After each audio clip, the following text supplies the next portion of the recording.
On commence. Bonjour. Je vous salue sur notre plateforme web du Centre de Russie pour la science et la culture à Paris. Еще раз добрый день. Bonjour. Nous commençons notre téléconférence dédiée au corps expéditionnaire russe en France, 1916-1918. Ce n'est pas étonnant que le jour de l'armistice, le 11 novembre, nous avons choisi ce sujet. Et en fait, nous avons invité l'artiste du peuple de Russie, Vladimir Surovtsev. Il est auteur de plusieurs œuvres sculpturales en France et dans le monde entier. Il fait un grand travail de recherche lors de la préparation de ces sculptures. Notre invité est l'auteur de monuments dédiés aux soldats et officiers de la Première Guerre mondiale qui se trouve pas loin du pont Alexandre le III. Et on attend de sa part une histoire très intéressante. Tout d'abord, son travail préparatif et tout ce qui le précédait, l'installation de ce monument. C'était l'un des grands monuments dédiés à la Grande Guerre, comme on l'appelle en France. Vu l'importance de cet événement, M. Poutine est venu pour l'inaugurer. Et oui, je suis persuadée que beaucoup de manifestations solennelles seront également déroulées près de ce monument.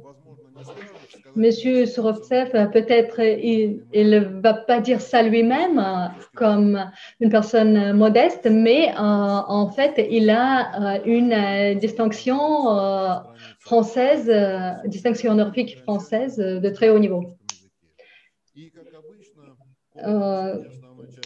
La téléconférence sera sera accompagné, excusez-moi, de la traduction simultanée en russe et en français. Et puis, je vous prie de nous faire parvenir des questions en russe ou en français dans le chat de notre conférence auxquelles nos invités pourront vous donner des réponses après. Le sujet de la participation de nos soldats à la Première Guerre mondiale, notamment dans le cadre du corps expéditionnaire russe, n'est pas très bien étudié par les Russes, mais quand même, elle est déjà son lieu à digne dans notre histoire. Et en fait, elle fait partie d'un tissu assez important pour les relations importantes entre la Russie et la France. Pour cette raison, nous avons invité des spécialistes de recherche et des personnalités officielles à cette conférence. Tout d'abord, nous avons invité M. Misonov, spécialiste en histoire de guerre, chercheur travaillant sur le corps expéditionnaire russe en France, aux États-Unis, puis les chercheurs aux États-Unis et en Russie aussi. Puis c'est M. Sergei Laronov qui est invité en fonction du président du Globe de jeunesse, la génération de l'avenir, ancien président de l'Alliance des instituteurs patriotes, participant à l'inauguration du monument héros de la bataille de Courcy. Et puis notre invité d'honneur aujourd'hui, Madame Martine Joly, maire de Courcy, où en 2015 a été inauguré le monument en hommage aux soldats du corps expéditionnaire russe. Je vous salue encore une fois. Et je vous souhaite de bonnes impressions et de nouvelles découvertes. C'est à vous, Madame Joly. Bonjour à tous et à toutes. Alors, je suis vraiment très touchée de participer à cette conférence et très émue. Alors, je suis élue d'une petite commune au nord de Reims, une petite commune de 1200 habitants. Et cette commune, en 2013, a eu, je vais vous dire très honnêtement, la surprise on lui a demandé si elle acceptait, enfin on nous a demandé si on acceptait en tant qu'élu d'installer dans notre commune, d'ériger un monument en la mémoire des soldats russes. Alors très honnêtement, vous me dites que l'histoire, qu'en Russie, on connaît peu, enfin, où on a découvert un peu tard l'histoire du corps expéditionnaire russe. Très honnêtement, dans notre commune, quand la question a été posée, on se souvenait bien qu'il y a des Russes qui étaient venus, mais on était loin d'imaginer à quel point leur action avait été importante. Donc, on a fait un petit peu du travail de recherche et effectivement, on s'est dit, mais on a une histoire forte avec le corps expéditionnaire russe. Alors, bien entendu, les élus ont accepté d'ériger un monument au cœur de la commune. On a choisi avec monsieur l'ambassadeur le lieu. On a préparé un dossier, on a tout mis en œuvre pour que ça se fasse. Hélas, ce monument devait être inauguré par votre président, par monsieur Poutine, et puis les difficultés géopolitiques du moment ont fait que ça n'a pas pu se faire. Donc, pendant pratiquement 2 années, enfin 1 année et demie, le projet a un petit peu été freiné. Et puis, on a décidé, parce que la population souhaitait l'impliquer, on souhaitait que ça devienne l'histoire de la commune et que la population s'en empare. Donc, on a eu envie de mettre sur pied, avec l'aide de la population et des gens férus d'histoire du secteur, une exposition éphémère sur la présence des Russes à Courcy pendant la Première Guerre mondiale. Ça a été un véritable succès parce qu'en fait, les particuliers avaient trouvé des objets, des petits souvenirs, des boutons, ils avaient forcément retrouvé des choses et ils nous les ont confiés. On a eu une exposition magnifique, on a travaillé avec des collectionneurs et monsieur l'ambassadeur est venu inaugurer cette exposition qui a duré simplement 1 semaine. Mais c'était important, on avait bloqué la salle du village pour cette exposition. Et puis, monsieur l'ambassadeur nous a dit, monsieur Vladimir Meditsky, le ministre de la Culture, sera là le 26 avril et si vous le voulez, on inaugure le 26 avril. Donc, le 26 avril, nous avons inauguré notre statue qui est magnifique, qui est une statue qui est… Alors, au départ, on nous a proposé un monument très, on va dire, un monument guerrier, quoi. Et puis, dans le lieu où il était placé, on a demandé si on pouvait avoir un message d'espoir, travailler pour l'avenir. Et donc, notre monument, c'est un soldat qui porte dans les bras une fillette qui représente les fillettes du village et lui offre un ourson en peluche. Le message qui est porté par le monument est simplement émouvant, touchant. Et je crois que les citoyens, enfin, je sais que les citoyens de la commune se sont pris d'amitié et d'amour pour ce soldat et qui est devenu notre monument et notre soldat russe. Si je peux me permettre de continuer, on s'est dit que les années du centenaire se terminaient puisqu'il y a eu 4 années et on a voulu absolument marquer le centenaire de la libération de la commune par les troupes russes. Et nous avons organisé, alors avec des reconstitueurs français et des groupes de reconstitueurs venus de Russie, 3 jours d'événements. Ça a été, je crois que je peux vous dire mon émotion quand j'en parle. Et je peux vous dire combien les gens ont été touchés et combien ils ont participé. Ça a été 3 jours d'échange, 3 jours d'émotion. C'était formidable. La population a énormément participé. Les gens ont fait du bénévolat pendant 3 jours pour que ce soit une véritable réussite. Ça a été quelque chose de fabuleux pour la commune. Et il y a eu énormément d'échanges et d'amitié entre les Russes qui étaient présents à Courcy pour représenter l'État et puis entre les gens de la commune. Et en 2018, on a eu l'idée de faire une collecte d'oursons en peluche. Ça a été, alors je vais vous dire, on fait beaucoup dans l'émotion, mais le sujet est riche en émotions. On a fait une collecte d'oursons qui sont partis dans des orphelinats en Russie. Et encore une fois, la population a montré à quel point elle était attachée maintenant à son histoire et à son monument. Alors, tous les ans, nous allons au mois d'avril au pied du monument et nous organisons une cérémonie. Et puis, bien sûr, pour les cérémonies du 11 novembre, nous allons fleurir le monument aux morts français et bien entendu notre monument russe. Alors, je voulais vous dire que vraiment, dans le cœur des Courséens et dans la vie de Courcy, ce monument que vous voyez à l'écran, qui est juste magnifique et qui est érigé en plein cœur du village, il a pris sa place totalement en quelques années. Ça fait partie de notre histoire et on a enfin, je vais dire, ouvert les yeux sur le passé et on rend l'hommage que les soldats russes doivent avoir chaque année.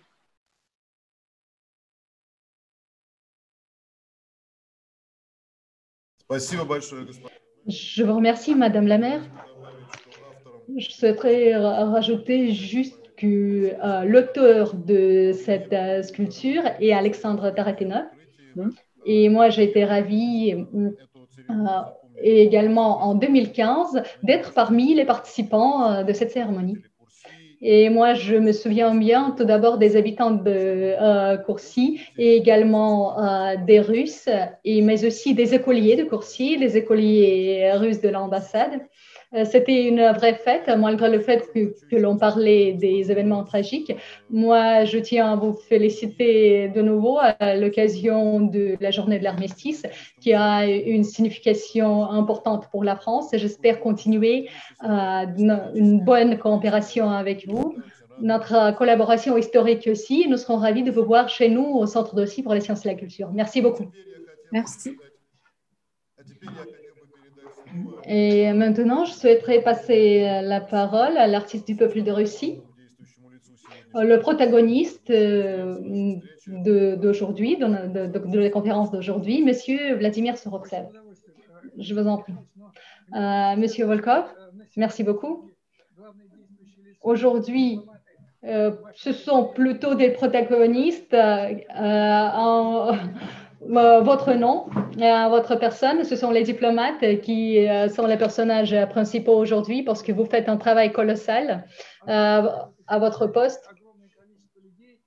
Parce que tout d'abord, c'est votre travail à part, mais vous réussissez à inviter des gens exceptionnels, des personnalités exceptionnelles. Et nous nous souvenons beaucoup en fait de notre événement qui a eu lieu le 15 octobre, dédié au régiment Normandie-Niemen, et aussi des événements dédiés à la résistance française et les soldats russes qui étaient aussi dedans. Mais aujourd'hui, je vais parler donc de notre sujet aujourd'hui. Vous voyez les sculpteurs. Ils sont d'habitude silencieux parce qu'ils passent la plupart de leur temps dans un atelier. Et en fait, s'ils voient après, dès qu'ils sortent de leur atelier, s'ils voient après un écran, une caméra ou quoi que ce soit, ils commencent à parler des heures. Et on a vraiment beaucoup de spécialistes en histoire, aussi en histoire de la Première Guerre mondiale, qui travaillent profondément. Et j'espère ce qu'ils ont réussi à faire, c'est un travail très utile pour tous. Oui, moi aussi, je profite de cette occasion pour vous féliciter tous à l'occasion de cette journée bien importante de l'armistice. Moi, en tant que sculpteur, j'ai été plusieurs fois en pays, dans tous les pays européens, aussi aux États-Unis, et ce sont toujours des liturgies, des offices solennels dans les églises à l'occasion de cette journée-là. Et moi, je comprends bien parce que cette grande guerre, elle a touché toute l'Europe. Et on se souvient bien de cette partie de l'histoire pour notre pays également, pour les pays de la CEI, mais certainement pour les Russes, on parle plutôt de la Seconde Guerre mondiale et on n'a parlé pas beaucoup de la Première Guerre mondiale. Même si on parle des héros de la Première Guerre mondiale, était, si vous voulez, un peu interdite, parce que même sur l'attaque de Brusilov, bien connue, on connaît vraiment très très peu. Et le fait qu'il était un chevalier de Saint-Georges est peu connu pour les Russes. Mais ce jour, nous commémorons les soldats, les guerriers, ceux qui ont combattu et ceux qui ont perdu leur vie ailleurs. C'était en fait pour mon monument à Paris. C'était l'initiative des diplomates qui ont essayé de mettre en lumière ce sujet. Leur idée consistait à créer un monument dédié aux soldats de la Grande Guerre. Et ils ont voulu attirer l'attention particulière. Et pour cette raison, je tiens à remercier l'ambassadeur de Russie en France, Alexandre Avdeyev, qui a réussi à voir ce sujet avec Monsieur Mitterrand à l'époque, et grâce à ce dialogue fructueux, notre projet sculptural se trouve plein au cœur de Paris. Moi, je vous propose de voir en fait notre photo avec l'ancien ambassadeur de Russie, Monsieur Avdeyev, et je vous propose de voir cette photo. Et en effet, on a passé presque 40 minutes dans son bureau. C'était une rencontre, si vous voulez, amicale. Vous voyez, il y a un petit buste de notre monument dans son bureau. Et pour la première fois, moi, j'ai été étonnée par deux questions qu'il a posées. Est-ce que vous allez réussir à faire tout dans le délai? Moi, j'ai dit, certainement pas. Et l'autre question était sur la partie financière. Et puis,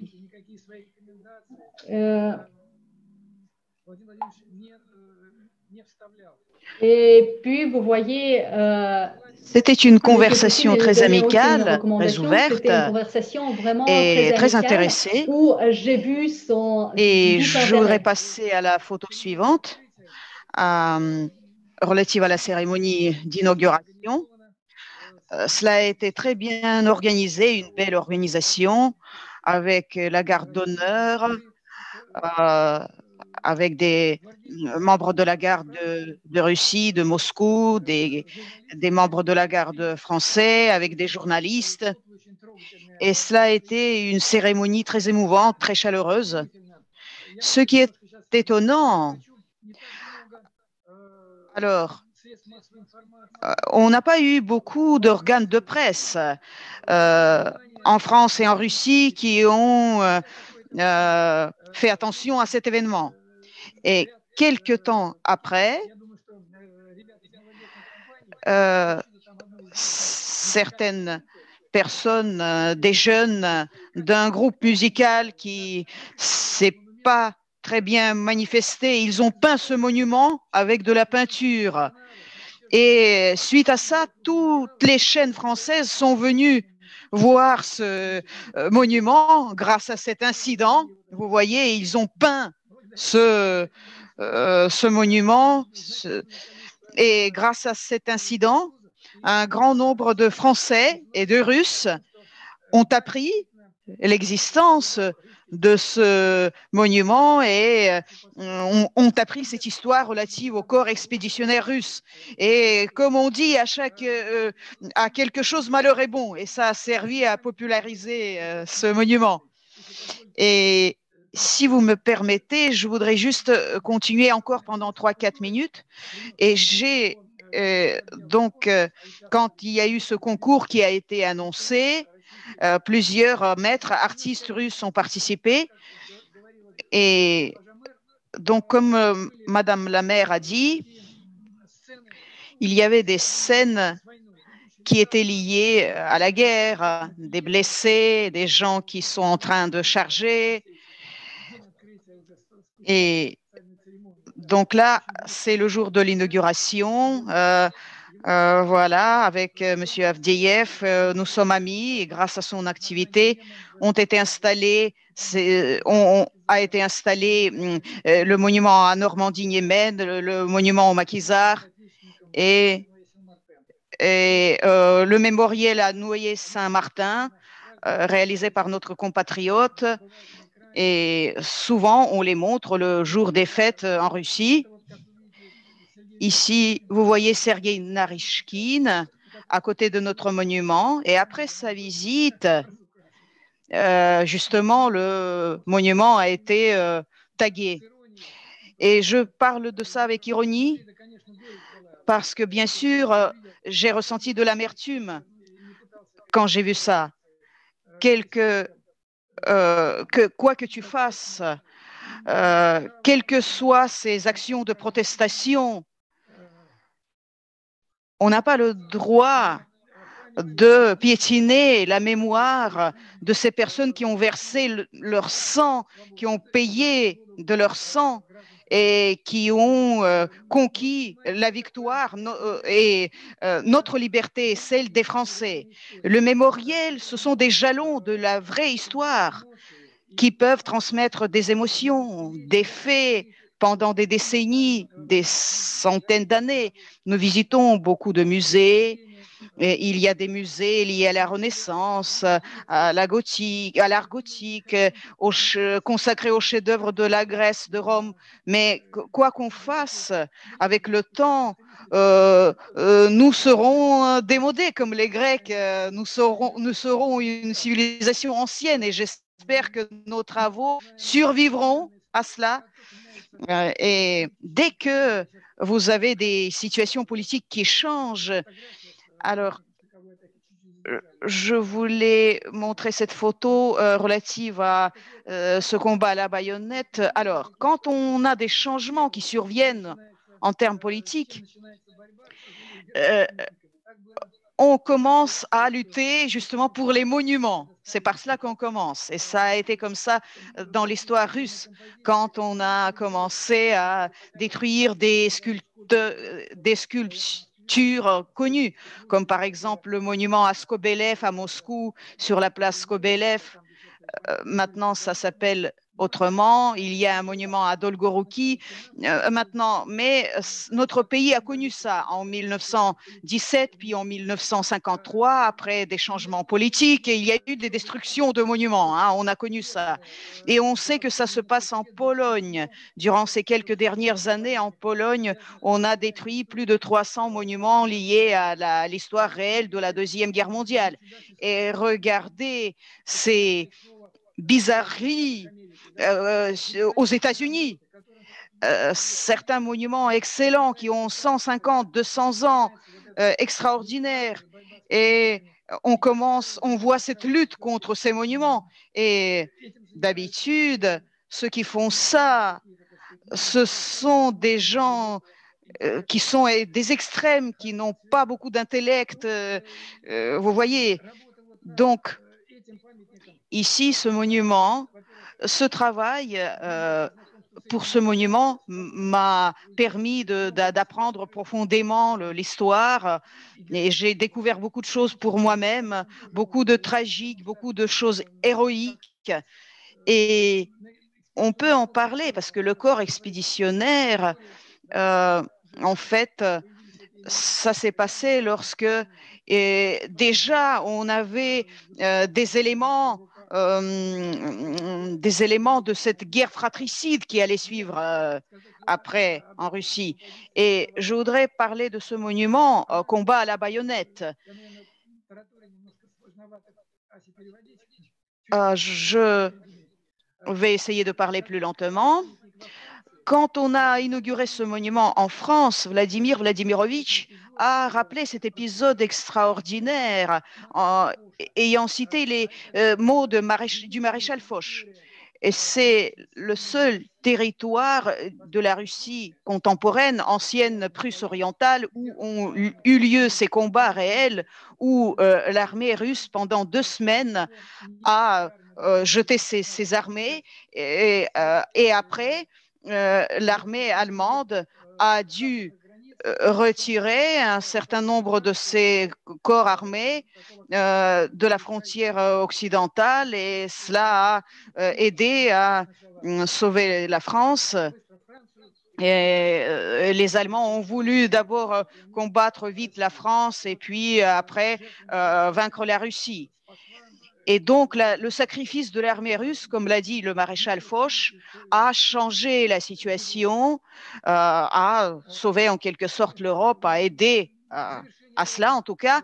Et à la fin, ce que je voudrais dire, je voudrais me souvenir de ces mots qui ont été dits par des enfants de nos émigrés, enfants de Cosaques, de soldats, lors de la cérémonie d'inauguration de notre mémorial. Ils m'ont entouré, ils ont commencé à me poser des questions. Et pourquoi est-ce que c'est comme ça? Et pourquoi est-ce que le cheval est en train de boire? Et puis ensuite, ils ont commencé à interpréter eux-mêmes, à juger, et leur appréciation était la même que la nôtre, en fait.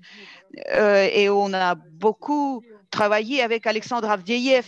Il est venu plusieurs fois chez moi dans mon atelier. J'ai travaillé à Smolensk et il a regardé très attentivement tous les détails. On a beaucoup discuté de manière intense.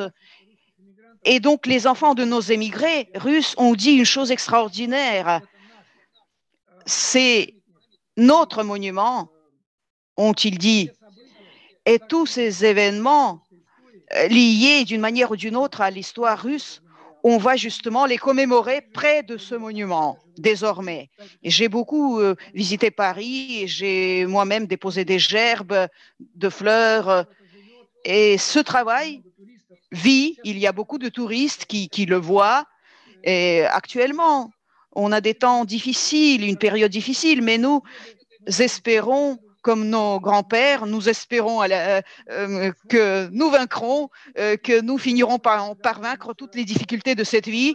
Et je suis reconnaissant à notre diplomatie et à toutes ces personnes qui sont liées d'une manière ou d'une autre à l'histoire de la Russie et de la France, de porter cette mémoire. Et je pense que nous passerons bientôt la parole à ces personnes, ces historiens, pour obtenir de nouvelles informations, de nouvelles émotions. Et nous allons continuer donc à entretenir ces contacts réels entre la Russie et la France.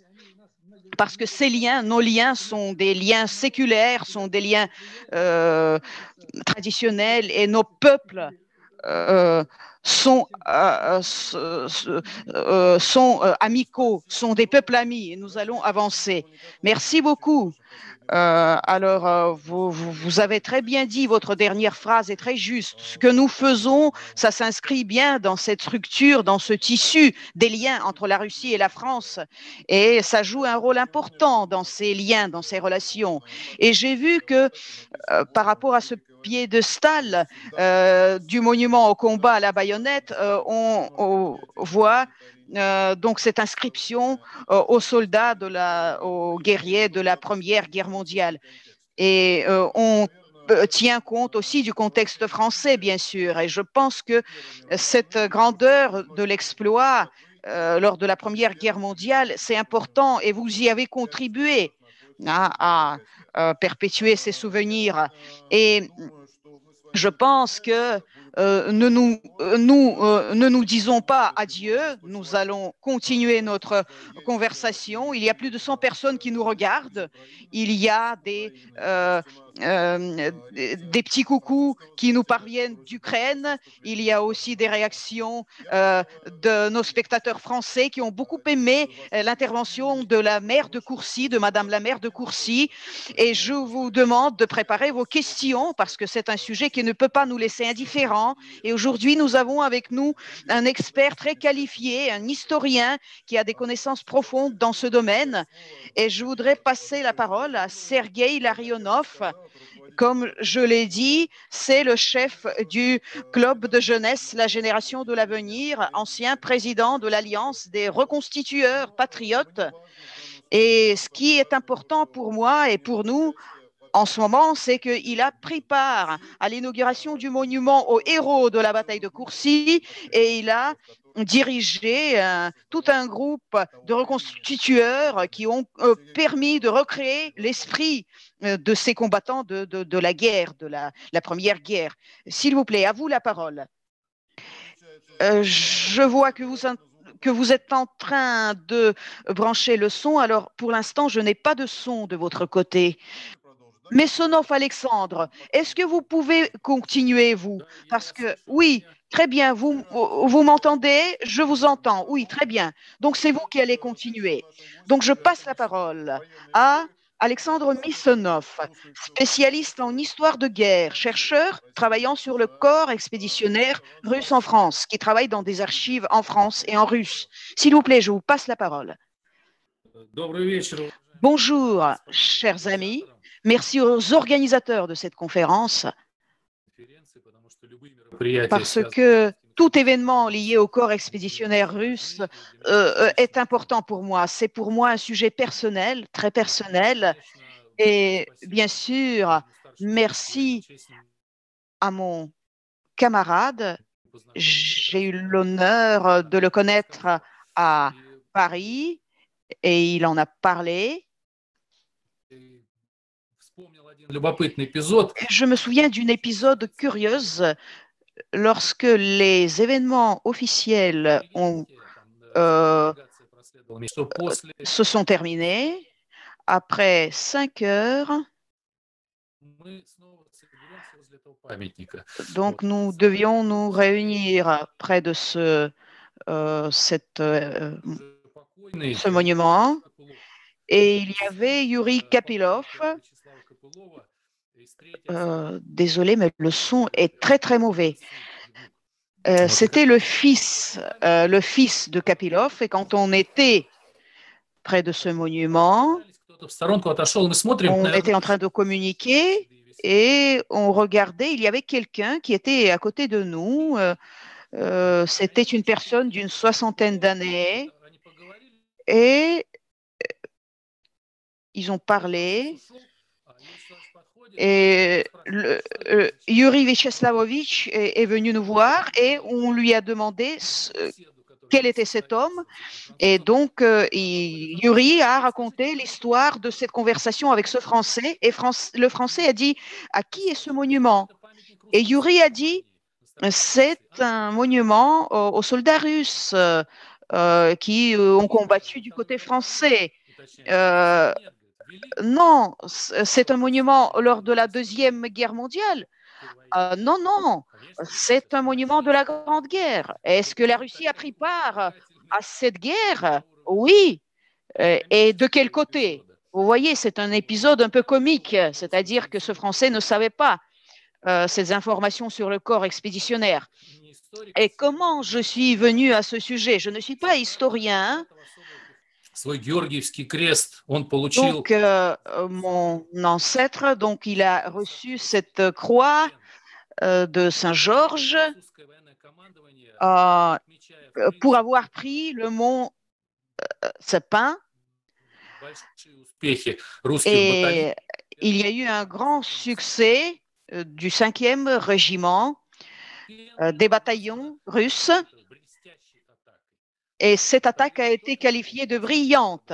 Le bataillon non seulement a réussi sa tâche, mais il a pris des trophées aussi.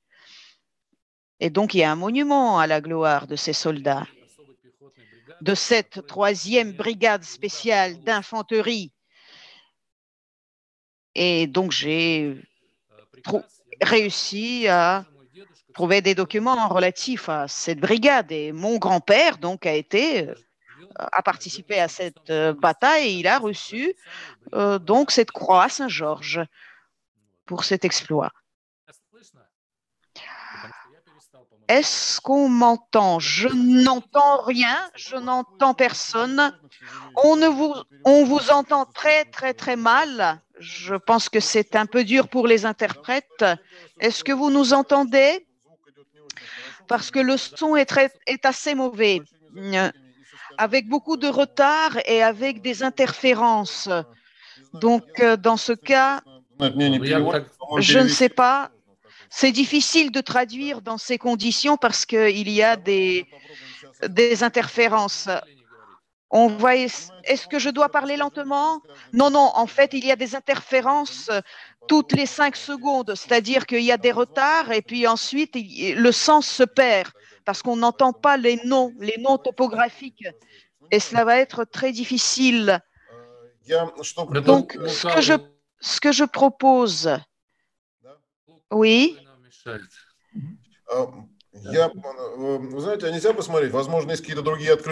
Est-ce qu'il y a des programmes, peut-être des logiciels qui sont ouverts sur votre ordi, qui pompent un peu le trafic? Ou est-ce que vous pouvez essayer de vous connecter d'un autre endroit?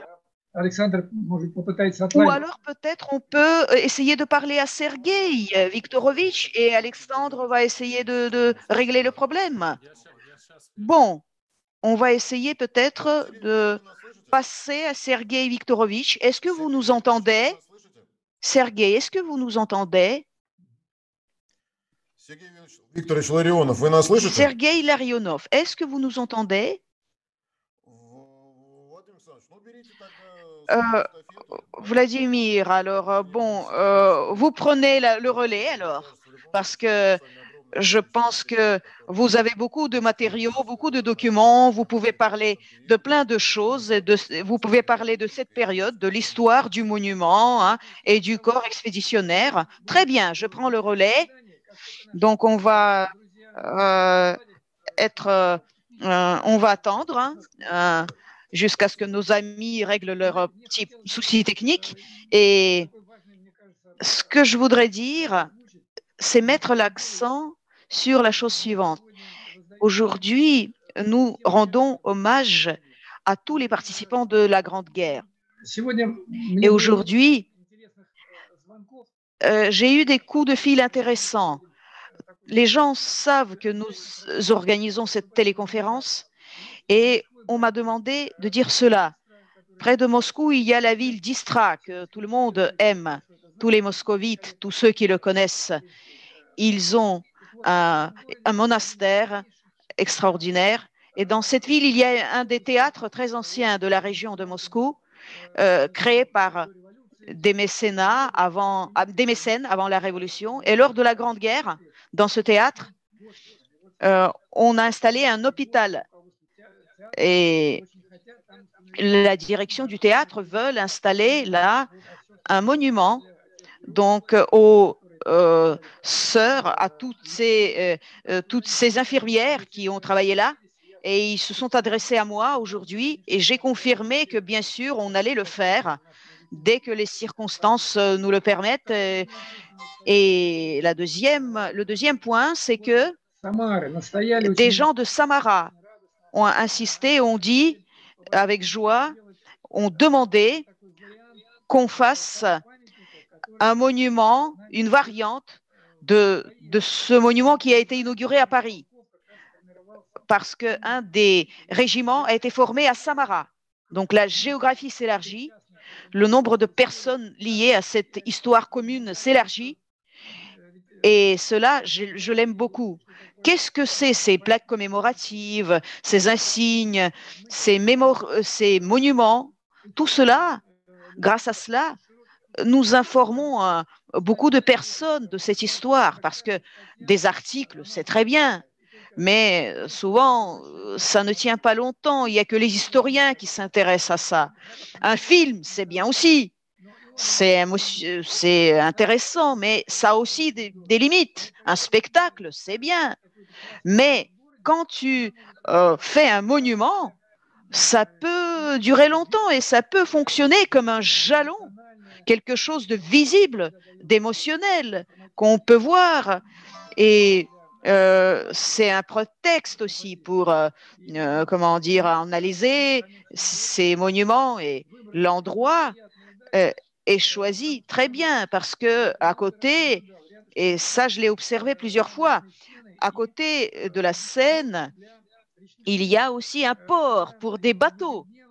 Et chaque jour, il y avait des bus avec des touristes qui venaient chaque jour sur les quais de la Seine. Et il y a ces bus, vous voyez, qui arrivent, ils s'arrêtent, le guide commence à parler de notre monument. Et donc, tout le trafic s'arrête jusqu'à ce que le guide finisse son discours. Et donc, ça, c'est un très bon travail d'information de la population de divers pays liés à cette grande guerre, à ces événements. Alors, est-ce que certains de nos amis sont apparus? OK, on va essayer. On va essayer, Monsieur Misonov, est-ce que vous nous entendez?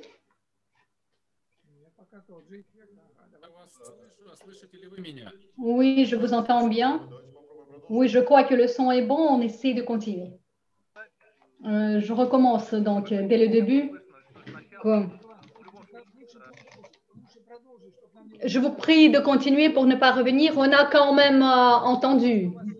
Oui, vous montrez des photos les plus intéressantes, celles que je connais. Je vous prie de présenter ma première photo. L'ordre de Saint-Georges et l'armement de Saint-Georges pour l'armée impériale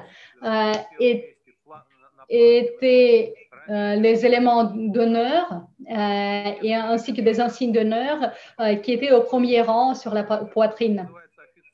Un recueil intitulé Les Chevaliers de Saint-Georges de la Première Guerre mondiale a été publié il n'y a pas longtemps et lors de la présentation de son livre, il a dit une phrase remarquable. Si on réussit à trouver un ou deux chevaliers de l'ordre de chevaliers de Saint-Georges qui n'étaient pas connus avant, ça serait formidable. Mais lorsque j'ai travaillé sur l'histoire du corps expéditionnaire russe et j'ai découvert ce livre pour moi, je me suis rendu compte qu'on connaît déjà des officiers qui ont eu cette grande insigne, mais il n'y a personne qui a eu cette distinction honorifique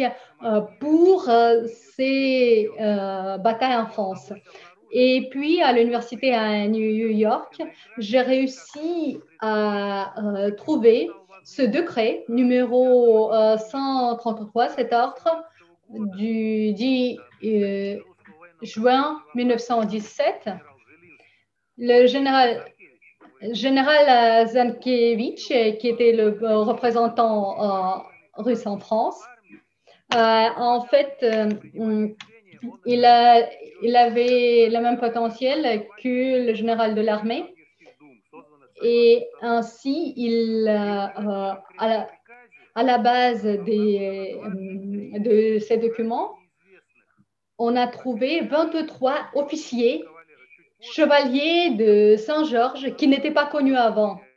Et puis après, on avait découvert l'existence d'encore 4 chevaliers de Saint-Georges qui n'étaient pas connus avant pour leur participation dans les batailles de la Première Guerre mondiale en France. Et vous voyez, on découvre ce nouveau nom, cet ordre. Et vous voyez, pendant un mois, j'ai eu par hasard un album de photos qui comporte les photos de Ernest Schulz. En fait, il y a beaucoup de monde qui connaissent les deux parties de cet album, mais pourquoi il est exceptionnel? Parce que c'était un album cadeau qui a été préparé spécialement pour le général Lorkwitsky. Vous voyez là. À mon avis, côté unique de cette trouvaille, ce sont des photos qui sont des photos originales qui sont collées dans l'album et les photos de la très bonne qualité de l'époque.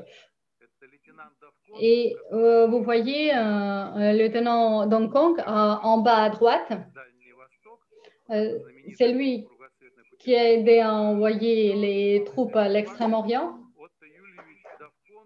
Et lui, il était le ministre de la Défense de Lettonie 2 fois. Prochaine photo, la photo suivante. Également, cette photo a été prise de l'album Scholz. C'est le débarquement de la première brigade, Touchetreville, le navire, puis troisième photo. C'est un épisode de la photo que vous avez vue tout à l'heure. Vous avez 2 officiers. Cette photo a été faite au mois de février 1916.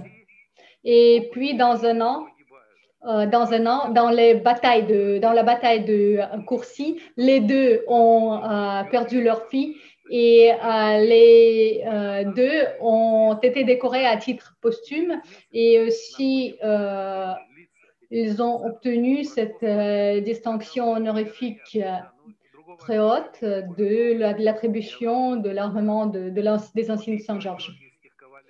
Et encore quelques mots sur le chevalier de Saint-Georges. Georgi Gotois et le colonel Speransky.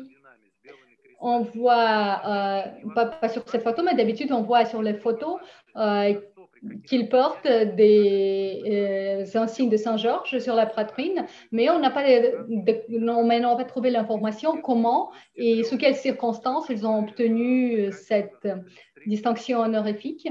Mais en effet, eux, ils font partie de ces 23 personnes qui, par ce décret, ont été décorées des insignes de Saint-Georges. Alexandre Speransky, sur cette photo, il est encore sous-colonel. Et puis, il est promu colonel. Le premier officier qui a pris la responsabilité pour former le premier régiment d'infanterie. Puis, il y avait d'autres colonels et aussi général Lokwitsky. Mais lui, Alexandre Speransky, il était dès le premier jour de la formation de ce fameux régiment. Là, on voit la photo de meilleure qualité.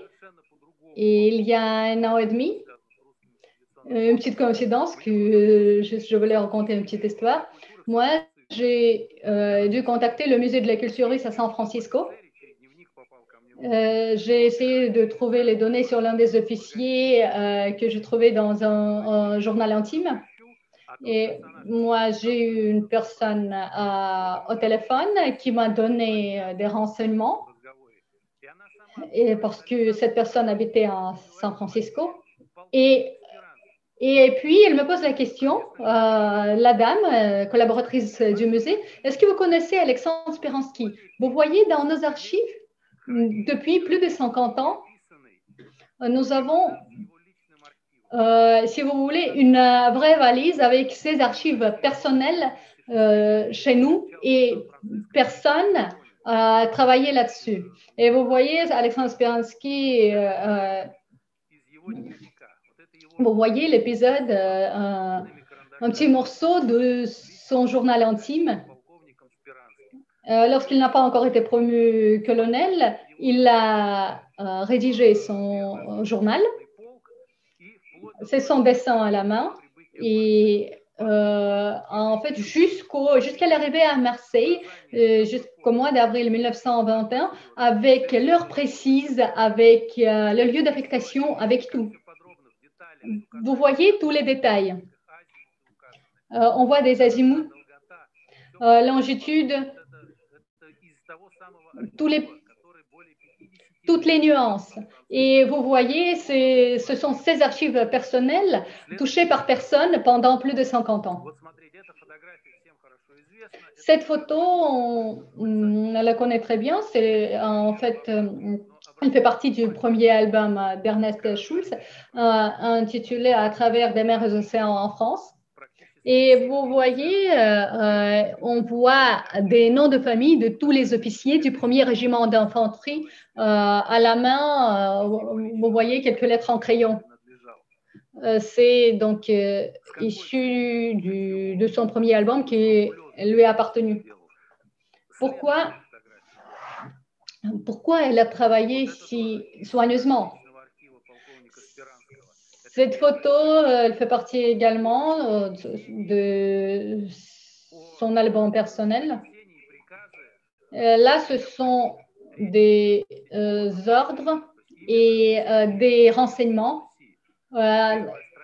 Mois d'avril 1917, c'est la première page, peut-être vous voyez pas très bien, c'est 7 avril, et il s'agit en effet de la bataille de Corcy. Vous voyez la première inscription. Au commandant de 4e division, en fait, nos divisions se sont avancées et en arrière, on entend des tirs de mitraillettes. Et moi, je donne l'ordre à votre division de libérer toutes les tranchées. Et en fait, on voit tous les détails, l'heure, chaque minute, ce qui s'est passé pendant la bataille de Courcy. Quelle partie du régiment passe de quel côté, où ils se sont localisés. Et il l'a tout d'abord bien gardé dans sa mémoire et puis il l'a mis dans son journal, grâce à quoi on le voit tout de suite là. Alors, de l'autre côté de photo, à l'inverse, on voit, oui, c'est cette photo-là. Et au verso, on voit dans les tranchées du secteur de Speransky. Et vous connaissez que, en fait, son nom de famille, Speransky, ça donne l'équivalence à l'espoir. Et on voit ici vers l'espérance, vous voyez, où je vous ai montré. Vous voyez, 86 ans, sans enfant, colonel de l'Empire russe qui n'existait plus, avec cette assiduité. Et il a travaillé sur ses archives et il l'a gardé jusqu'aux ces derniers jours parce qu'il espérait, comme son nom de famille, que ses archives sera repris par nous ou par quelqu'un de ses futures générations. Peut-être moi je suis trop émotionnelle, mais à mon avis, c'est le cas. Est-ce que j'ai encore quelques minutes ou... Oui, vous pouvez continuer. Moi, je souhaiterais vous parler également d'un chevalier de Saint-Georges qui n'était pas connu avant. Vous voyez la photo, capitaine Lupanov. Si vous tapez sur Internet, capitaine Lupanov, en fait, Google vous proposera cette photo. Et malheureusement, c'est une erreur. Lorsqu'il a transmis à Andrei Korlakov cette photo, en fait, il a mis l'inscription pour cette photo, capitaine Lopanov, mais en effet, c'est l'autre capitaine, le commandement du 5e régiment d'infanterie. Et c'est l'un des officiers qui a acheté cet ourson, qui est connu pour les Français comme Mishka. C'est lui qui l'a acheté. Il est aussi chevalier de l'arme Saint-Georges. Donc, la photo suivante. Et là, c'est la vraie photo de Mstislav Lupanov, chevalier de Saint-Georges, pour la prise de l'altitude 108. Il a été blessé 2 fois et malgré cela, il n'a pas arrêté le commandement de sa division. Et uniquement après la 3e blessure dans la tête et ayant perdu la conscience, il a été évacué à l'hôpital. La 3e photo. Vous voyez un vrai homme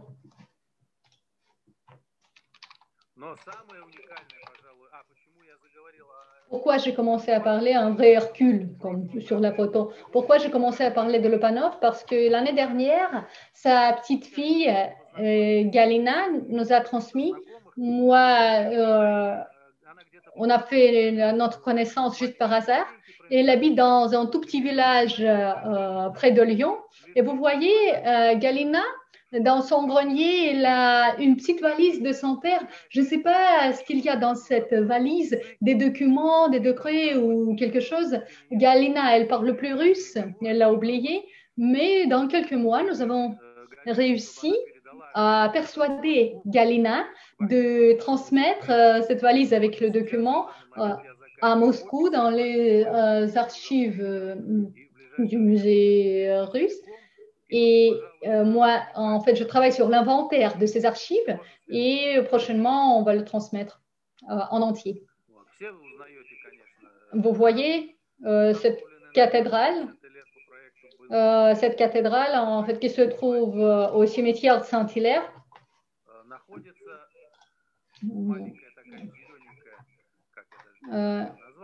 Le Grand, Saint-Hilaire le Grand, et vous voyez à côté, donc au-dessus du portail d'entrée, on voit une petite décoration.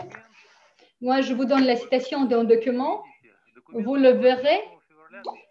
Vous verrez un document du 28 février 1963 de l'Association des officiers russes anciens combattants sur le front français. Et là, c'est une lettre de remerciement au colonel Lopanov. Et grâce à vous et grâce à votre travail et d'après les dessins d'architectes de cette cathédrale Alexandre Benoît, en fait, ont été brillamment réalisés. Ce qui se trouve, tous les éléments de décor qui se trouvent au-dessus du portail d'entrée. En immigration, en fait, elle a travaillé comme restaurateur ou les travaux sur bois. Il n'y a pas longtemps, j'ai parlé au prêtre André Drobot, mais personne ne connaissait qu'en fait, tous les éléments des chapelles, des cathédrales, en fait, ont été faites par les mains d'or de ce général. Et la dernière trouvaille dont je voulais vous parler, elle n'est pas liée à la France, mais elle est liée aux exploits des 2e et 4e brigades qui ont combattu au front de Salonique. Et je souhaitais vous parler de l'infirmerie temporaire qui se trouvait dans un village Verkhnia Goretz. Actuellement, c'est l'Albanie. Et cette infirmerie temporaire qui accueillait nos blessés. Dans ces archives, j'ai réussi à découvrir que... Et donc, c'était indiqué qu'ils étaient enterrés au bout du village Verkhnia Goritsa, et là habitent des Serbes orthodoxes, ethniques, et j'espère que les tombes de nos militaires qui ont été enterrés là, ils n'ont pas pu être détruits. Ils sont peut-être à l'abandon, mais en fait, je parle de cela parce que j'ai envie de trouver des gens qui m'aideront à contacter notre ambassade, peut-être en Albanie, essayer de trouver ce village, Verkhnia Goritsa, et de déterminer où sont ces tombes. Peut-être qu'une centaine de militaires de ces 2 brigades sont enterrés là. Voilà ce que je voulais dire. Merci à vous tous. Je redeviens spectateur. Merci, c'est extraordinaire, remarquable. Moi aussi, je voudrais dire juste 2 mots en réaction à cela. Je ne vais pas vous cacher que, en fait, la liste de nos participants s'est formée en quelques jours et je n'attendais pas à avoir une conversation si détaillée. Et en tenant compte de la présence de Madame la maire de Courcy, alors nous avons pu, on peut dire, visualiser. On peut dire les héros dont on a parlé, que nous connaissons, et ce n'est pas juste un souvenir. Nous avons pu visualiser ces choses. Et cette photo du colonel Lupanov qui nous a été montrée, et grâce à Alexandre, grâce à Vassili, ces photos doivent être connues de plus en plus. Nous devons les partager de plus en plus. Et c'est très intéressant pour nous tous. Alors, j'essaye de contacter par téléphone Sergei Viktorovitch. Je vais essayer de lui parler, peut-être d'écouter sa voix et de nous faire entendre sa voix. Il est remarquable, surtout avec son drapeau. J'ai l'impression qu'il nous entend. Nous le voyons bien. Je vais essayer de l'appeler. Ah, mince, il n'y a plus d'image. L'image a disparu aussi. Ah, voilà, il essaye de se connecter, Sergueï. Il ne nous entend pas encore. Chers amis, malheureusement, nous avons une petite pause technique et nous attendons vos questions, vos réactions. S'il vous plaît, n'hésitez pas. Parmi nos spectateurs, je vois le nom de Kapilova, et ce n'est pas un hasard. Il y a peut-être d'autres descendants, des membres de cette famille, de la famille Kopilov, des descendants des héros, et ça serait intéressant de vous connaître, d'envisager des contacts ou d'autres interventions de votre part. Alors, je commence à entendre ma propre voix. Alors, donc, vous avez le son à présent ou pas? Non, pas encore de son. Sergueï, je voudrais vous appeler. Est-ce que vous pouvez prendre votre téléphone pour que je vous appelle? Ah, vous m'entendez aussi. Ah, voilà, il décroche.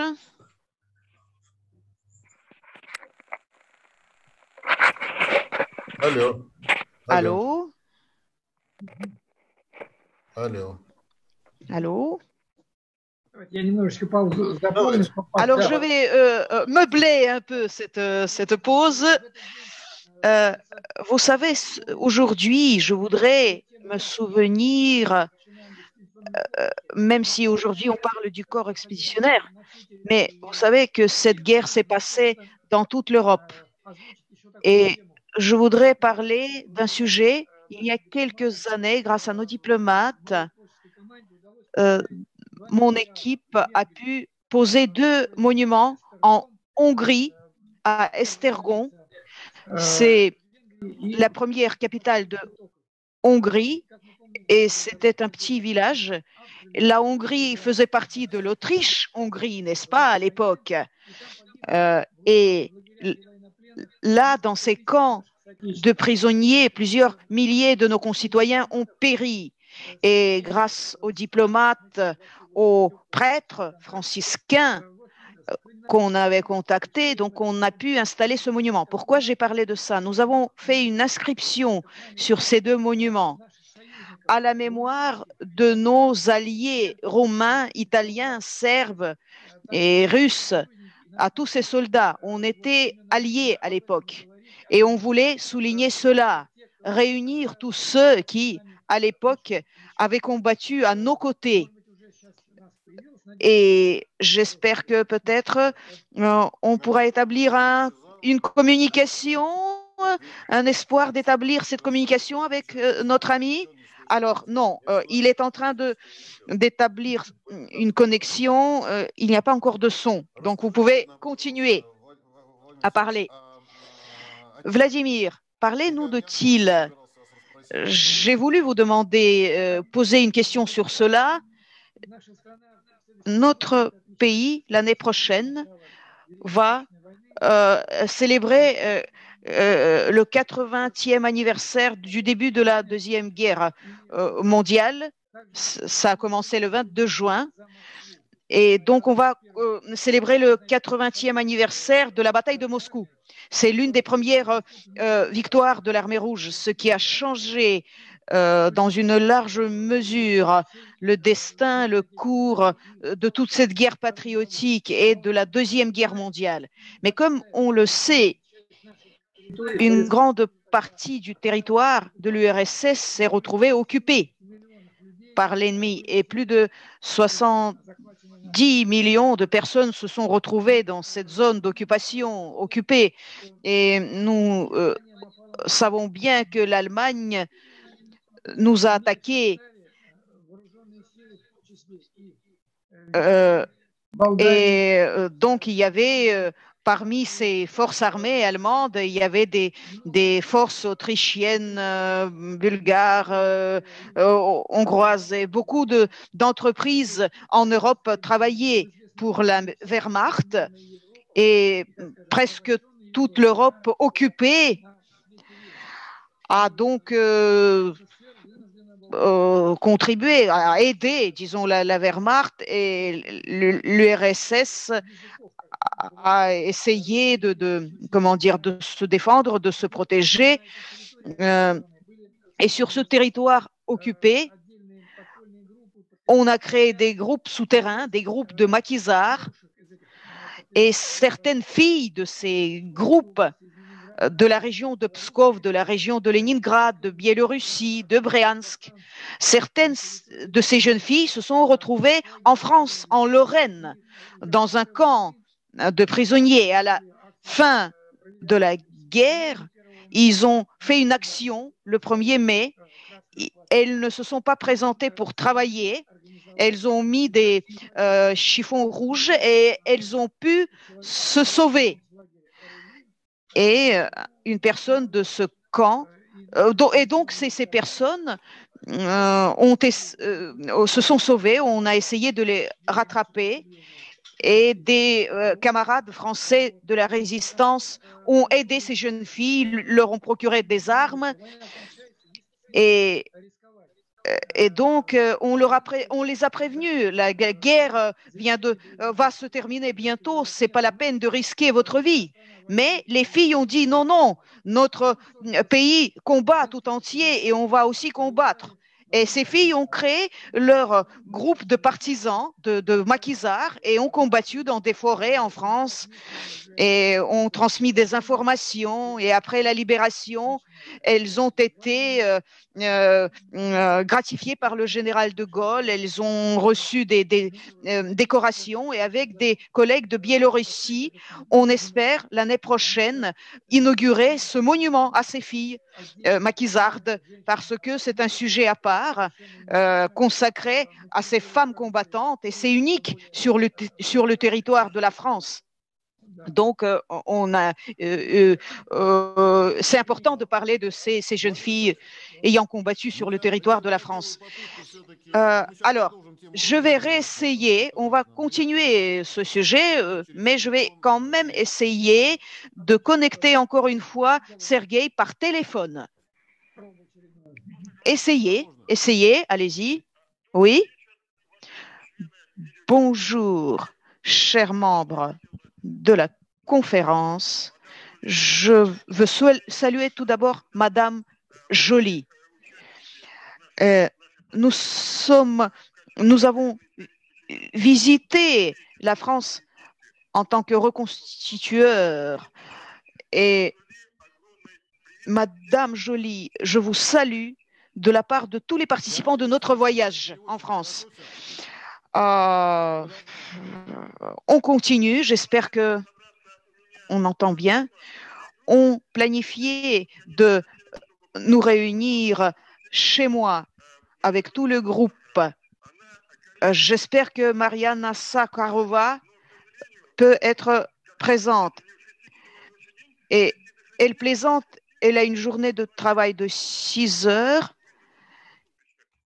Elle a beaucoup de demandes, plus de 60 demandes par jour, mais elle voulait saluer sa collègue de manière amicale. Alors, est-ce que vous allez montrer des photos? Voilà, notre délégation, c'est la Société historique militaire russe nous a beaucoup soutenus. Avant notre voyage à Poklonная Gora, près du monument aux héros de la Première Guerre mondiale, elle a organisé une cérémonie. Et vous pouvez continuer. Et bien sûr,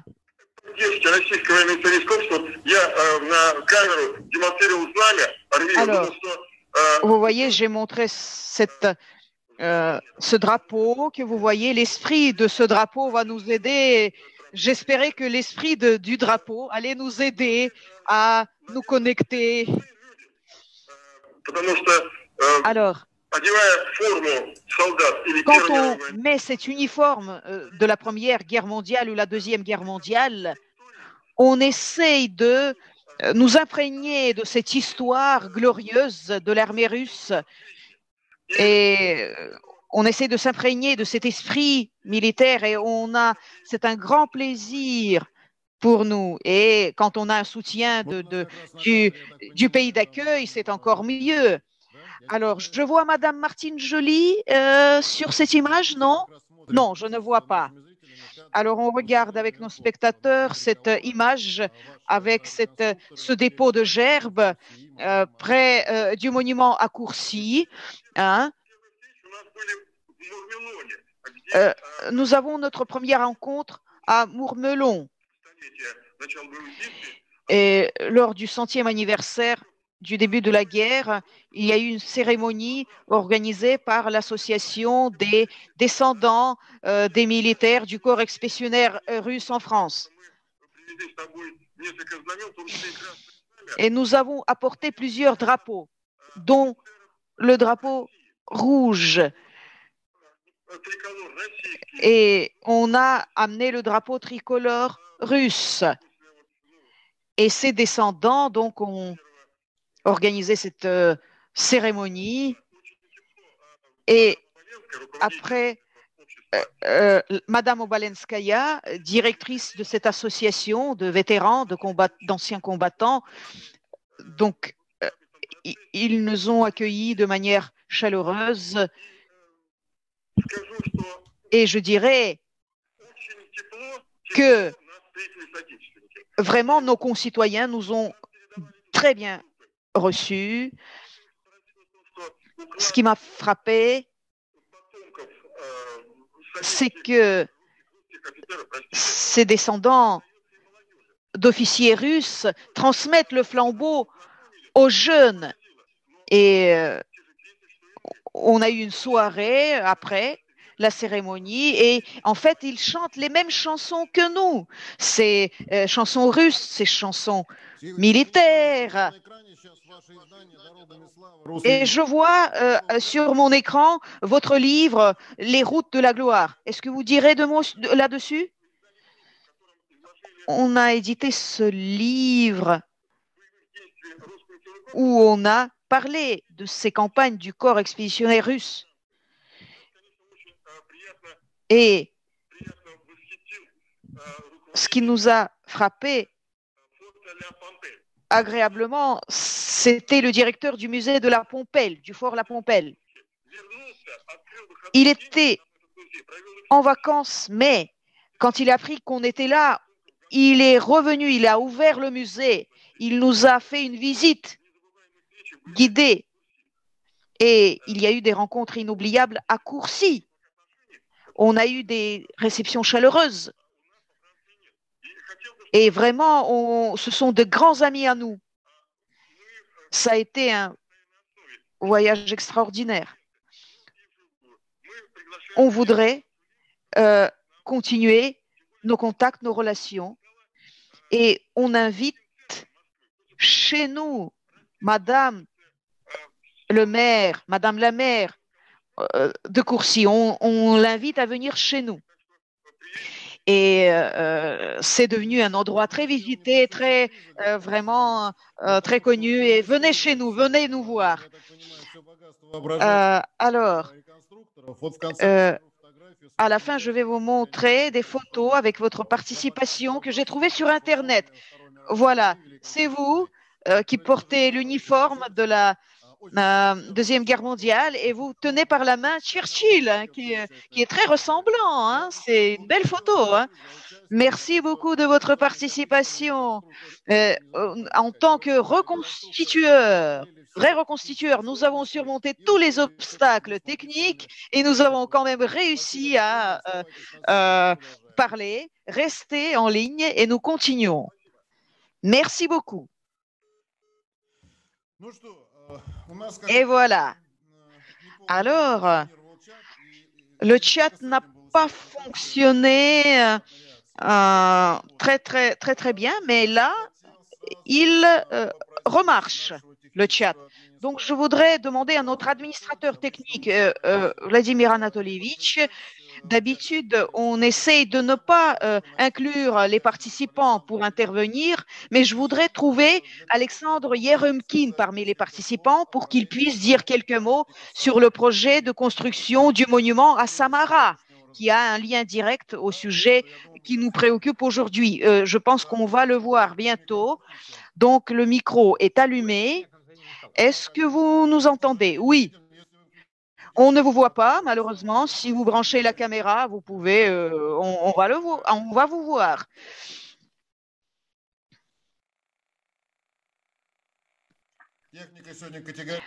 La technique est contre nous aujourd'hui, hein, résolument contre nous. Hein. Bon, alors, on va essayer de passer à autre chose.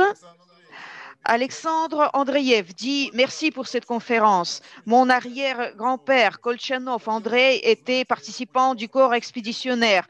Je voudrais connaître son chemin en France. Qui était-il?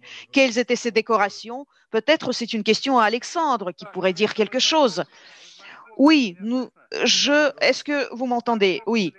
Nous connaissons Alexandre qui a écrit ce commentaire. Il m'a envoyé un journal unique de son grand-père, Fyodor Kolchanov, et parmi ces documents qui n'ont pas été édités avant, peut-être qu'on pourra sortir un recueil consacré à ce sujet. Il y a des journaux écrits par des officiers et ces souvenirs qui ont été écrits il y a 20-30 ans, c'est remarquable aussi, mais c'est une autre histoire. Mais ces journaux qui étaient écrits quotidiennement et où les personnes fixaient tous les jours ce qu'ils voyaient, qui étaient écrits pour les personnes elles-mêmes, et ces journaux n'ont pas été censurés. Ni à l'époque soviétique, ni autrement. Et c'est ce que les personnes voyaient vraiment. Et il y a beaucoup de journaux qui ont été comme ça trouvés. Et un des journaux, c'est justement ce journal de Fyodor Kolchanov, remarquable, très intéressant. Alexandre a envoyé aussi des photos. Si Alexandre nous entend, nous ne vous oublions pas. Vous êtes sur notre liste parmi ces personnes que nous allons contacter, avec lesquelles nous allons continuer à communiquer. Et j'espère qu'il y a des personnes gentilles qui sont prêtes à aider. Et en fait, il faudrait faire un recueil parce que souvent, il y a des points qui sont absolument remarquables, qui mettent en doute certains événements. Par exemple, par rapport à combien de personnes sont mortes à la Courtine lors de la répression de la mutinerie et d'autres événements. Il y a plein de choses intéressantes. Le 3 décembre 2016 a été déclaré jour du monument aux soldats inconnus. Et depuis 2017, nous essayons donc d'être au premier plan dans ce domaine, surtout en France, pour promouvoir ce sujet. Et ce n'est pas uniquement lié à l'histoire de la Deuxième Guerre mondiale, mais à l'histoire de l'armée russe dans une large mesure. Et donc, il y a des noms qui peuvent servir de base pour organiser des conférences, des expositions. Et c'est toujours une joie de connaître des événements nouveaux, des points nouveaux. Alexandre, vous nous entendez? Très bien. Vous nous entendez? Bonjour. Bonne santé à tous. Dans notre situation, c'est important. Qu'est-ce que je peux dire?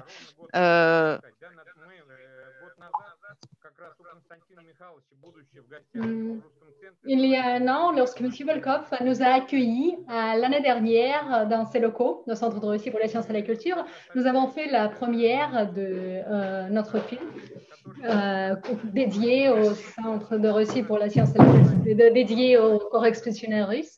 Et vous voyez, en France, on a déjà des monuments dédiés aux soldats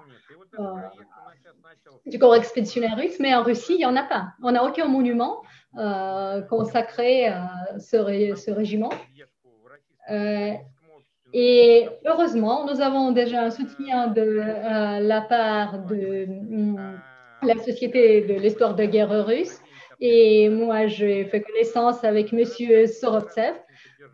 Notre administration locale, donc municipale et régionale, a déjà apporté son soutien. Et en fait, vous voyez, au bord de la Volga, sur le quai, ce monument dédié aux soldats du corps expéditionnaire russe sera érigé d'ici un an. Nous espérons l'inaugurer et nous espérons inviter toutes les personnes officielles et toutes les personnes qui souhaitent venir. Et je suis persuadée que ce monument doit avoir lieu à Samara. Oui, j'espère que Moscou, Orenbourg et autres ne soient pas insultés, mais on espère arriver en premier, comme l'endroit où le corps expéditionnaire a été formé. Merci beaucoup, Monsieur Yeromkin. Votre discours était très émotionnel. Je souhaiterais rajouter quelques mots. Le 7 novembre, une action assez jolie. Moi, je suis également auteur aux 3 hauts reliefs.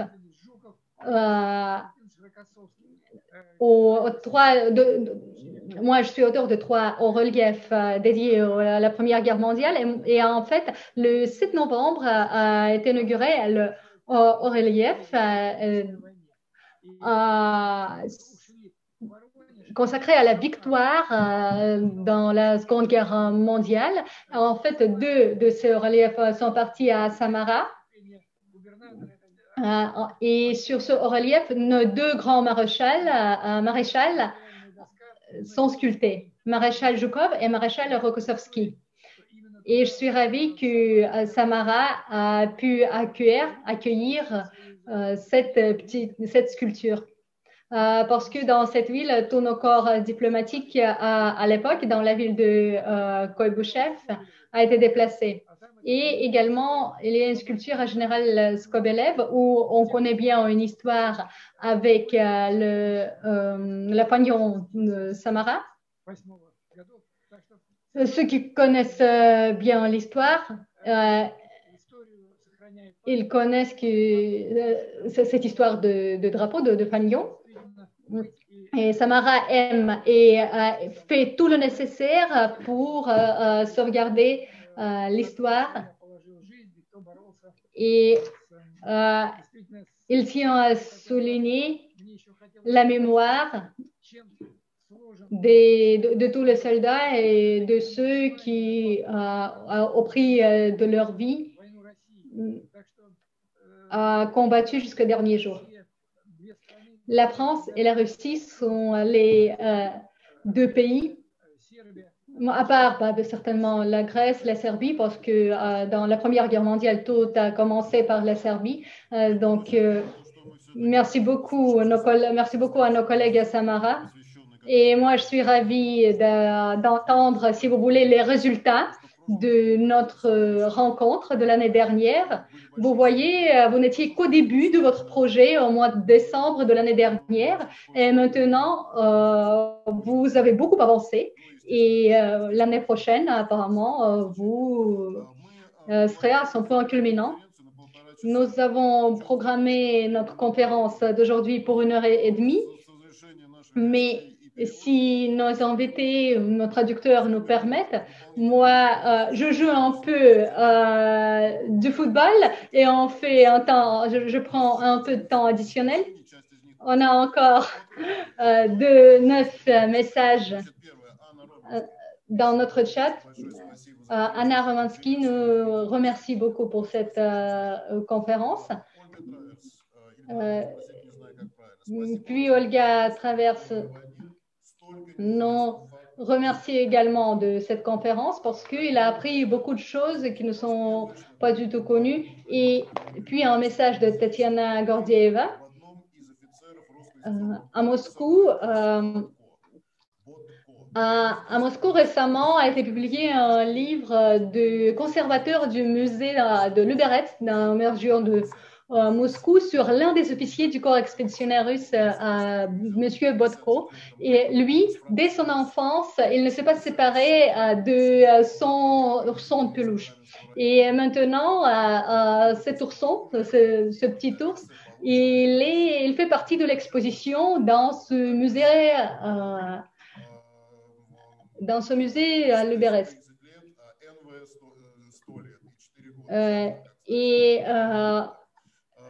Ce qui est intéressant dans ce musée, on a également des archives et la collection exceptionnelle des valeurs culturelles qui ont été apportées de France en 1954. Et puis déjà en rentrant de la France, il a habité en Russie à Malakovka. Et cette année, c'est 100 ans et il y a 104 ans demain, comme elle est morte, la dame qui a publié ce livre. Puis la tradition de ce jour, du 11 novembre, l'organisation Vitezia, elle participe aux manifestations commémoratives. Et dans cette organisation est composée de tous les descendants de tous les militaires de Première Guerre mondiale ou autres. Puis, nous faisons partie du club de jeunesse de vice-admiral Golovnin, qui sont ravis également de joindre cette conférence. Et je voudrais juste rajouter qu'il y a 100 ans, après l'exode de la flotte de la Crimée à Bizerte, à Tunis, où la France a également pris part. Et en Tunisie, il y avait beaucoup d'officiers orthodoxes et marins sont restés éloignés de leur patrie. Et juste, je saisis cette occasion pour vous annoncer notre prochaine conférence le 1er décembre, qui sera consacrée à l'exode de la Crimée en France et dans d'autres pays qui ont accueilli des Russes blancs. Parce que parmi tous les invités, on aura beaucoup des descendants de la première vague de l'immigration.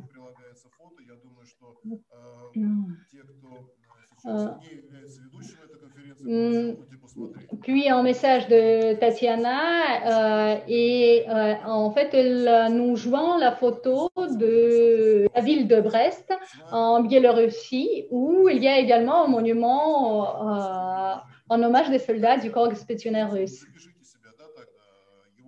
Après il y a un message à Monsieur Surovtsev. Je crois que vous voyez son numéro de téléphone et je vous prie, Monsieur Surovtsev, de vous mettre en relation avec cette personne. Je tiens à vous informer que l'enregistrement de cette conférence sera disponible après en 2 langues sur notre site web et notre canal YouTube, notre chaîne YouTube. Il nous faudra quelques jours pour le travail technique et puis les deux enregistrements en russe et en français seront disponibles sur notre site. Puis on a des remerciements à tous nos invités. Puis notre spectateur habitué, il pose la question, quel album de photos vous pourriez conseiller? C'est l'album de photos sur l'histoire du corps expérimental russe. Moi, je peux vous conseiller l'album de Andrei Korlakov, Gérard Gorokhov.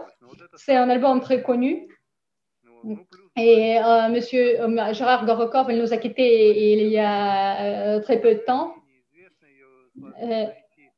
Et le deuxième, il est intitulé La vie des troupes russes au front et en arrière. Et en fait, je souhaiterais vous donner quelques commentaires sur le message précédent. Ce n'était pas Monsieur Bodko, mais Vassili Bodko. Et je souhaiterais vous lire juste un petit passage sur cette personne dont le nom a été figuré dans le chat. Bodko Vassili, dans la bataille du 3 avril 1917, bataille de Koursi, qui faisait partie du 11e division, et sous le feu mortel des ennemis, malgré des pertes massives dans ses rangs, il a réussi à organiser une attaque d'excellence et il a réussi à faire avancer ses rangs jusqu'aux attaques en baïonnette.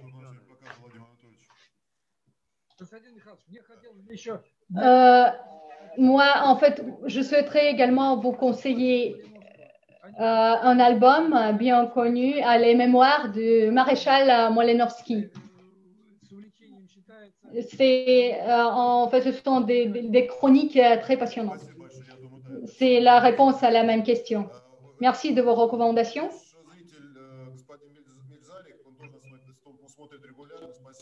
Puis notre autre spectateur, Monsieur Melzarek, il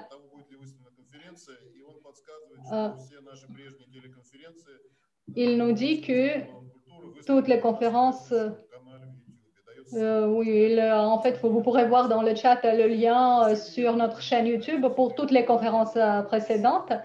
Et puis, Oleg Polishuk, notre spectateur, qui remercie infiniment Madame Jolie, et il parle de son descendant, Léonid Tour-Pavlikovski. Léonid Tour-Pavlikovski, qui a combattu dans la première brigade spéciale. Moi, je le connais très bien. Je lui ai donné toutes les réponses dans notre correspondance, si vous voulez. Il connaît déjà ce qu'il voulait.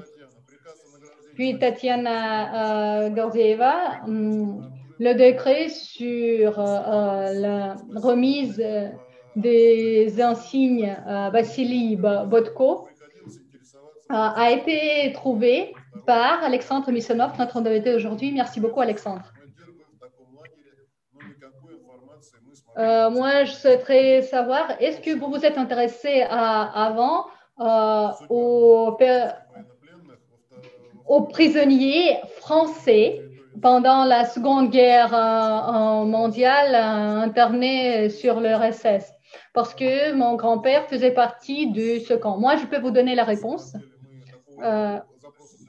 Lorsque je travaillais à l'époque au consulat, on a en fait renvoyé ces demandes soit dans la Croix-Rouge ou dans les archives.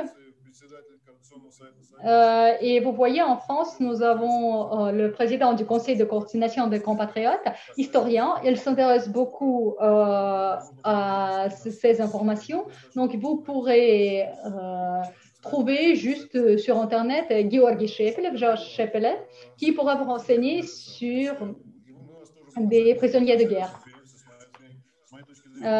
Puis, notre spectateur française nous remercie beaucoup pour cette conférence.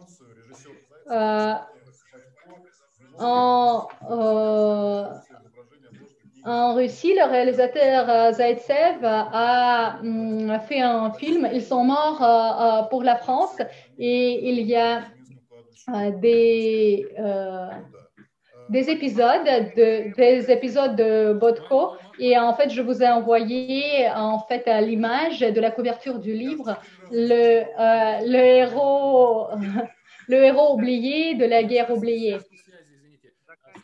Et puis, on a retrouvé sa sépulture au cimetière Kuzminsky à Moscou. Oui, vous voyez, nous continuons notre travail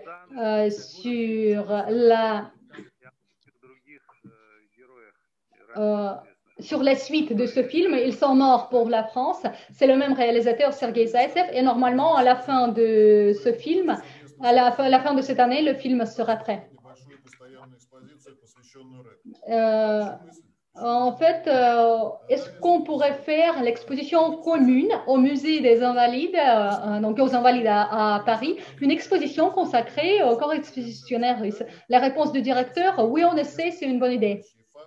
Madame Daria Sorovtseva nous remercie beaucoup, tous les organisateurs, tous les participants, l'invité d'honneur pour cette conférence exceptionnelle, des faits historiques, des archives personnelles bien intéressants, des histoires d'exploits des héros de cette téléconférence dans un format exceptionnel. Et en fait, votre dévouement cette idée.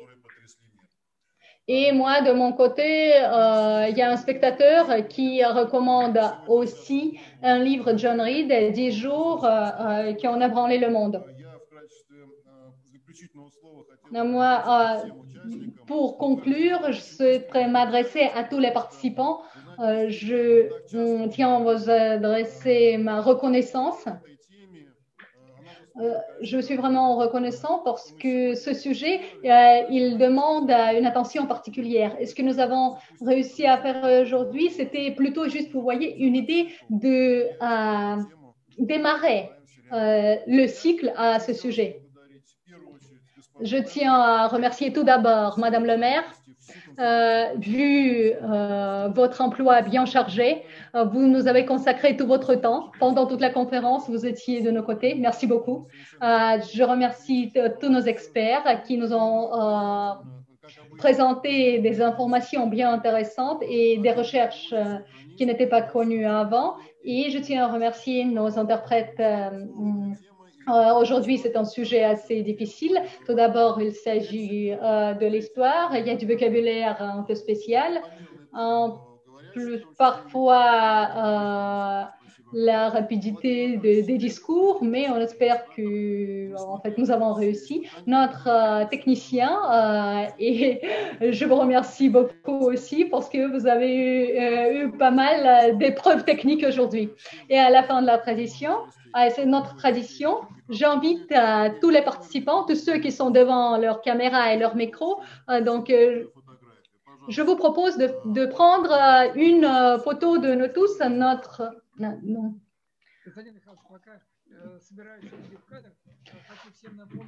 va faire une photo de tous ensemble. Et je souhaiterais vous rappeler que le 9 décembre, c'est une fête officielle. Et c'est la fête des héros de Russie et les chevaliers de Saint-Georges. Et le 9 décembre, donc, nous commémorons tous qui ont combattu pour la France et pour la Russie. Et je vous prie de regarder et de garder le silence pour une petite seconde. J'ai pris une photo. Merci beaucoup. Santé à tous et à bientôt. Merci beaucoup. Au revoir.